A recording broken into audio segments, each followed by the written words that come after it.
Hello, എല്ലാവർക്കും ഇന്നത്തെ റിവ്യൂലോട്ട് സ്വാഗതം. അങ്ങനെ നമ്മുടെ ശ്രുതി കിണറ്റിൽ വീണതായിരുന്നു ഇന്നലെ നമ്മൾ അവസാനിപ്പിച്ചത്.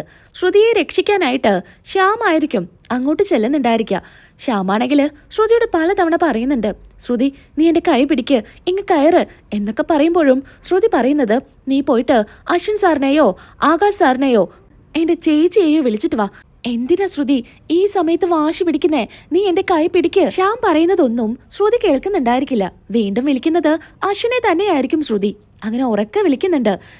ശ്യാമിനാണെങ്കിൽ ശ്രുതിക്കൊന്നും സംഭവിക്കരുത്, അതുകൊണ്ട് തന്നെ ആരുടെയെങ്കിലും സഹായം ചോദിക്കാമെന്നും പറഞ്ഞ് ശ്യാം അവിടെ നിന്ന് വേഗം പോകുന്നുണ്ട്. പിന്നീട് വീണ്ടും ഇങ്ങനെ വിളിച്ചാർക്കുന്നുണ്ടായിരിക്കും ശ്രുതി. ഈ സമയത്ത് ആകാശും പ്രീതിയും കൂടെ പോലീസുകാരെ കൊണ്ട് കാട്ടിലോട്ട് വരുന്നുണ്ടായിരിക്കും. പോലീസുകാരും ആകാശും പ്രീതിയും ഒക്കെ എല്ലായിടത്തും തിരയാ. വീണ്ടും ഉൾക്കാട്ടിലോട്ട് പോകണമെങ്കിൽ ഇവരെ കൂട്ടി പോകാൻ പറ്റില്ല, പ്രീതിയെയും ആകാശിനെയും കൂട്ടി. ആ വിവരം പോലീസുകാര് പ്രീതിയോടും ആകാശിനോടും പറയുന്നുണ്ട്. ഈ കാട്ടില് ഇതുപോലെ ഒരുപാട് ആൾക്കാർ കുടുങ്ങിയിട്ടുണ്ട്. അവരെയൊന്നും ഇതുവരെ ഞങ്ങൾക്ക് കണ്ടെത്താൻ പോലും പറ്റിയിട്ടില്ല. മരിച്ചോ എവിടെയാ മരിച്ചേ എന്നൊന്നും ഞങ്ങൾക്കറിയില്ല. അങ്ങനെയിരിക്കെ നിങ്ങളെ കൊണ്ട് ഞങ്ങൾക്ക് കാട്ടിലോട്ട് കയറാൻ പറ്റില്ല. ഇതുവരെ നിങ്ങൾക്ക് ഞങ്ങളെ കൂടെ വരാൻ പറ്റൂ എന്ന് പോലീസുകാര് പ്രീതിയോടും ആകാശിനടുത്തും പറയുന്നുണ്ട്. ആകാശ് പറയുന്നുണ്ട്, അല്ല സാർ, ഞങ്ങൾ കൂടെ വരാം, ഞങ്ങൾ കൂടെ അന്വേഷിക്കാം.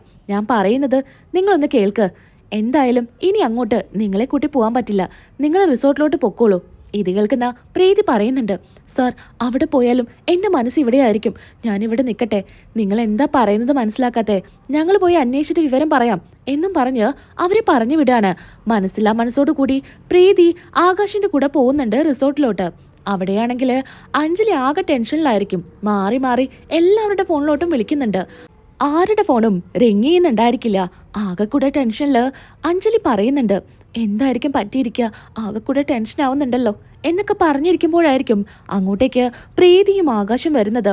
പ്രീതിയാണെങ്കിൽ ചേച്ചി എന്ന് വിളിച്ച് കെട്ടിപ്പിടിക്കുന്നുണ്ട്. എന്താ മോളെ, എന്താ പറ്റിയേ? നീ കരയാതിരിക്കുക. അല്ല, ശ്രുതിയും അശ്വിനും എവിടെ? അവരെ രണ്ടുപേരെയും ഞങ്ങൾ കണ്ടില്ല. പോലീസുകാര് തെരയുന്നുണ്ട്. ആ കൂട്ടത്തില് ശ്യാമേട്ടനും ഉണ്ട്. അപ്പോ ശ്യാമേട്ടൻ അവരെ കൂടെ ഉണ്ടായിരിക്കോ? ശ്യാമേട്ടനും കാട്ടിലോട്ട് പോയിരിക്കുക. അറിയില്ല ചേച്ചി, ഞാനാകെ പേടിച്ചാ വരുന്നേ. പോലീസുകാര് അന്വേഷിക്കാന്ന് തന്നെയാണ് പറഞ്ഞത്. ഇത് കേട്ട് പ്രീതി പറയുന്നുണ്ട് അഞ്ജലിയുടെ അടുത്ത്, ചേച്ചി എനിക്ക് സഹിക്കാൻ പറ്റുന്നില്ല. ശ്രുതി എങ്ങനെയെങ്കിലും കണ്ടു കിട്ടിയില്ലെങ്കിൽ ഞാൻ ജീവനോട് കൂടി ഉണ്ടാവില്ല ചേച്ചി, എനിക്ക് അവളെ കാണണം എന്നൊക്കെ പറഞ്ഞ് പ്രീതി ഇങ്ങനെ കരയുമായിരിക്കും. എന്നാൽ അഞ്ജലി പറഞ്ഞ് സമാധാനിപ്പിക്കുന്നുണ്ട്, മോളെ പേടിക്കാതിരിക്കുക, എന്തായാലും പോലീസുകാർ അന്വേഷിക്കുന്നുണ്ടല്ലോ, ശ്രുതിയെയും അശ്വിനെയും ഒക്കെ കണ്ടുകിട്ടും, മോള് പേടിക്കല്ലേ എന്നൊക്കെ പറഞ്ഞ് സമാധാനിപ്പിക്കുക. പിന്നീടായിട്ട് കാണിക്കുന്നത് കാടിനുള്ളില് നമ്മുടെ അശ്വിൻ ഇങ്ങനെ ശ്രുതിയെ അന്വേഷിച്ച് നടക്കുമായിരിക്കും. ഉറക്കെ വിളിക്കുന്നുണ്ട്. അശ്വിൻ തന്നെ മനസ്സിൽ ചിന്തിക്കുന്നുണ്ട്, ഇനിയെങ്ങാനും ആ ഗുണ്ടകളുടെ കയ്യില് ശ്രുതിയെ കിട്ടിക്കാണോ, അവര് വീണ്ടും അവളെ കൊണ്ട് പോയി കാണോ എന്നൊക്കെ പേടിച്ചായിരിക്കും അശ്വിൻ ഇങ്ങനെ നടക്കുന്നത്. അപ്പോഴായിരിക്കും അവിടെ ശ്യാമിനെ കാണുന്നത്. ശ്യാമാണെങ്കിൽ അശ്വൻ വരുന്നതിന് മുൻപ് എങ്ങനെയെങ്കിലും ശ്രുതിയെ രക്ഷപ്പെടുത്തി അവിടെ നിന്ന് ശ്രുതിയെ കടത്തിക്കൊണ്ട് പോകണം എന്നായിരിക്കും ശ്യാം ചിന്തിക്കുന്നത്. ഇതൊക്കെ ആലോചിച്ചിരിക്കുന്ന സമയത്ത് പെട്ടെന്ന് ഷോൾഡറിൽ നമ്മുടെ അശ്വിൻ പിടിക്കുമ്പോൾ ഞെട്ടിത്തിരിയുന്നുണ്ട്. അല്ല, എവിടെ? ശ്രുതിയെ കണ്ടോ എന്നൊക്കെ അശ്വിൻ ചോദിക്കുന്നുണ്ട്. ശ്രുതി അവിടെ രക്ഷിക്കാനായിട്ട് ഞാൻ എന്തെങ്കിലും കിട്ടുമോ നോക്കാൻ വേണ്ടി വന്നതാ, അതിന് ശ്രുതിക്ക് എന്താ പറ്റിയേ? അപ്പോഴേക്കും ശ്രുതി ഉറക്കനെ വിളിക്കുന്നത് അശ്വിൻ കേൾക്കുന്നുണ്ടായിരിക്കും, അശ്വിൻ സാറേ എന്ന്. അങ്ങനെ പെട്ടെന്ന് തന്നെ അശ്വിൻ അവിടെ നിന്ന് ഓടുന്നുണ്ട്. ഇത് കണ്ട് ശ്യാം ആകെ ദേഷ്യത്തിലാണ് നിൽക്കുന്നത്. ശ്രുതിയാണെങ്കിൽ ആ കിണറ്റില് മുങ്ങി താഴാരായി കാണും. ഇത് കാണുന്ന അശ്വിൻ ആകെ പേടിച്ചുകൊണ്ട് വിളിക്കുന്നുണ്ട്, ശ്രുതി എന്താ നിനക്ക് പറ്റിയേ? നീ കയറി വാ, എന്റെ കൈ പിടിക്ക് എന്നൊക്കെ അശ്വിൻ പറയാ. ഇത് കണ്ട് സഹിക്കാനാവാതെ ശ്യാം ഇങ്ങനെ പല്ലും കടിച്ചു നിൽക്കുന്നുണ്ട്. ആര് ശ്രുതിയെ കാണരുതെന്ന് കരുതിയോ അവൻ തന്നെയാ ഇപ്പൊ ഇങ്ങോട്ട് വന്നിരിക്കുന്നേ. അങ്ങനെ ശ്രുതിയെ വിളിച്ചുകൊണ്ട് ശ്യാമും ചെല്ലുന്നുണ്ട്. ശ്രുതി എന്റെ കൈ പിടിക്ക് എന്ന് ശ്യാം പറയുന്നുണ്ട്. അപ്പോ ദേഷ്യത്തോടു കൂടി അശ്വിൻ ശ്യാമിന്റെ മുഖത്തോട്ട് നോക്കുക. വീണ്ടും വീണ്ടും ശ്രുതിയോട് ഇങ്ങനെ പിടിക്കാൻ പറയുന്നുണ്ട്. പാവം ശ്രുതിയാകെ ആ ചതുപ്പില് മുങ്ങി താഴാരായി കാണും. കൈ പൊന്തിക്കാനും ഒന്നും തന്നെ പറ്റാത്തൊരവസ്ഥയിലായിരിക്കും. പെട്ടെന്ന് തന്നെ ശ്രുതി പറയുന്നുണ്ട്, എനിക്ക് തീരെ വയ്യ, എനിക്കിപ്പോ ബോധം പോകുന്ന അവസ്ഥയിലാ എന്നൊക്കെ പറയുമ്പോ അശ്വിൻ വേഗം അവിടെ നിന്ന് ഓടി എന്തെങ്കിലും രക്ഷിക്കാൻ കിട്ടുമോ എന്ന് നോക്കാണ്. അങ്ങനെ വലിയൊരു കമ്പ് കെട്ടുന്നുണ്ട്. അത് ശ്രുതിക്കായിട്ട് ഇട്ട് കൊടുക്കുന്നുണ്ട്. ശ്രുതി ഇതിൽ പിടിക്ക്. ആ ശ്രുതി നീ പിടിക്ക് എന്ന് ആ കൂട്ടത്തില് ശ്യാമും പറയാ. ഇതൊക്കെ കണ്ട് അശ്വിൻ ആകെ കൂടെ ഒരു ഡിസ്റ്റർബൻസ് ആയിരിക്കും. ശ്യാമു പറയുന്നതിനോടൊന്നും ശ്രുതി മറുപടിയോ ഒന്നും തന്നെ കൊടുക്കുന്നുണ്ടായിരിക്കില്ല. അശ്വിൻ ഈ ഇട്ട് കൊടുത്ത വടിയിൽ പിടിച്ച് ശ്രുതി പതിയെ ഇങ്ങനെ വരാൻ ശ്രമിക്കുക.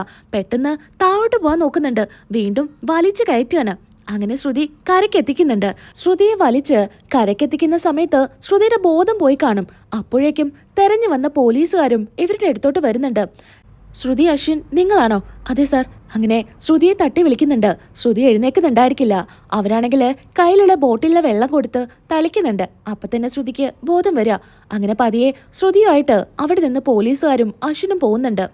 ശ്യാമാണെങ്കിൽ ദേഷ്യത്തിൽ പറയുന്നുണ്ട്, ഈ പ്ലാനും ഇല്ലാതായല്ലോ. അവൻ തന്നെ വന്ന് ശ്രുതിയെ രക്ഷിച്ചല്ലോ. ശ്രുതിക്ക് പകരം ഈ അശ്വിൻ സായിറാം ആയിരുന്നു ഇതിൽ വീഴേണ്ടത്. അവൻ ഇതിൽ കിടന്ന് മരിച്ചിരുന്നെങ്കിൽ എനിക്ക് ശ്രുതിയുമായിട്ട് സുഖമായിട്ട് ജീവിക്കായിരുന്നു എന്നൊക്കെ ശ്യാം ഇങ്ങനെ ദേഷ്യത്തിൽ പറയുന്നുണ്ട്. നേരമാണെങ്കിൽ ഒരുപാട് ഇരുട്ടാവുന്നുണ്ട്. പ്രീതിയും അഞ്ജലിയും ആകാശും ടെൻഷനിൽ നിൽക്കുന്ന സമയത്ത് അങ്ങോട്ടേക്ക് ശ്രുതി വരുന്നുണ്ട്. ശ്രുതിയെ കാണുന്നതും പ്രീതി ചെന്ന് കെട്ടിപ്പിടിക്കുന്നുണ്ട്. ശ്രുതി, നീ എവിടെയായിരുന്നു മോളെ? നിനക്ക് എന്താ പറ്റിയേ? എന്താ സംഭവിച്ചേ എന്നൊക്കെ പ്രീതി ചോദിക്കുകയാണ്. ചേച്ചി, അത് പിന്നെ മോളെ, നിന്നെ കാണാതിരുന്നപ്പോൾ ഞാൻ എത്രമാത്രം സങ്കടപ്പെട്ടു എന്നറിയോ? ചേച്ചി, നിങ്ങളെ ഒന്നും കാണാൻ പറ്റുമെന്ന് എനിക്ക് ഒരു ഉറപ്പുണ്ടായിരുന്നില്ല. കാട്ടിൽ എന്നെ ആരോ തട്ടിക്കൊണ്ട് പോയതാ. അപ്പോഴേക്കും അശ്വിൻ അങ്ങോട്ട് വരുന്നുണ്ട്. അശ്വിൻ്റെ അടുത്തോട്ട് അഞ്ജലി ചെന്ന് പറയുന്നുണ്ട്, മോനെ എന്താടാ പറ്റിയേ? എന്താ കുഞ്ഞാ എന്നൊക്കെ ചോദിക്കുമ്പോൾ എല്ലാ കാര്യങ്ങളും തുറന്നു പറയുന്നുണ്ട് അശ്വിനും. ഈ സമയത്ത് അഞ്ജലി പറയുന്നുണ്ട്, നിന്നെ ഓർത്ത് ഈ ചേച്ചിക്ക് ഒരുപാട് സന്തോഷം തോന്നുന്നുണ്ട്.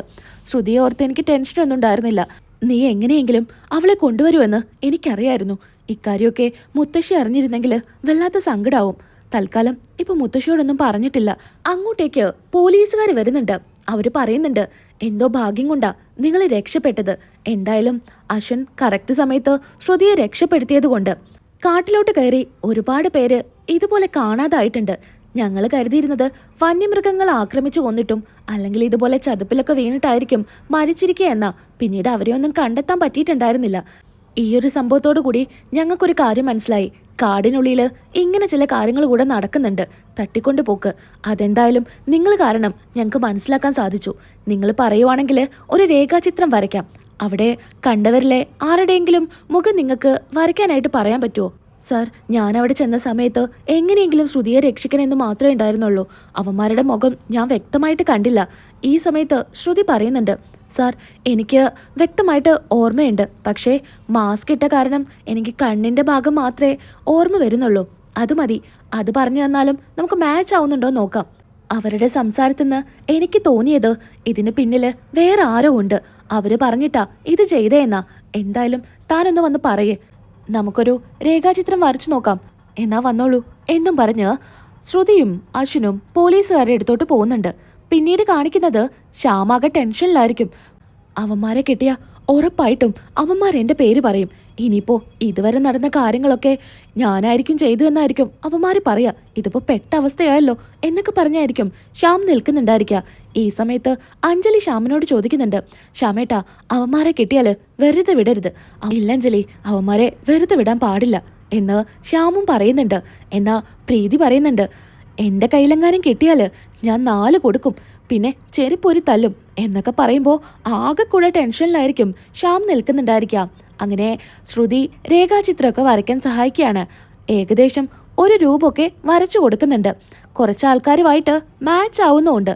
അതിലൊരാളെ ഇവർ ഉറപ്പിക്കുന്നുണ്ട്, ഈ കൂട്ടത്തിൽ ഇയാളുണ്ടെന്ന്. ഇന്ന് തന്നെ ഇയാളെ പിടിക്കാനുള്ള എല്ലാ കാര്യങ്ങളും നോക്കാം. ഒരു ദിവസം നിങ്ങൾക്ക് ഇവിടെ നിൽക്കാൻ പറ്റുമോ എന്ന് അശ്വിൻ്റെ അടുത്ത് ചോദിക്കുന്നുണ്ട്. സാർ, പറ്റില്ല. ഞങ്ങൾക്ക് എന്തായാലും നാളെ രാവിലെ തന്നെ നാട്ടിലോട്ട് പോകണം എന്ന് അശ്വിൻ പറയുന്നുണ്ട്. എന്നാ വിവരങ്ങളെല്ലാം ഫോൺ ചെയ്ത് പറയാമെന്ന് പോലീസുകാരും പറയാ. ആ ഗുണ്ടയെ പിടിച്ച ശ്യാമ് കുടുങ്ങുന്നുള്ള കാര്യത്തിൽ ഒരു സംശയവുമില്ല. നാളത്തെ എപ്പിസോഡിൽ നമുക്ക് ബാക്കി പറയാം. വീഡിയോ ഇഷ്ടമായാലും നിങ്ങൾ ഒന്ന് ലൈക്ക് ചെയ്തേക്കണം. സബ്സ്ക്രൈബ് ചെയ്യാത്ത കൂട്ടുകാരുണ്ടെങ്കിൽ ഒന്ന് സബ്സ്ക്രൈബും ചെയ്തേക്കണം. നാളെ വീണ്ടും കാണാം. ബൈ.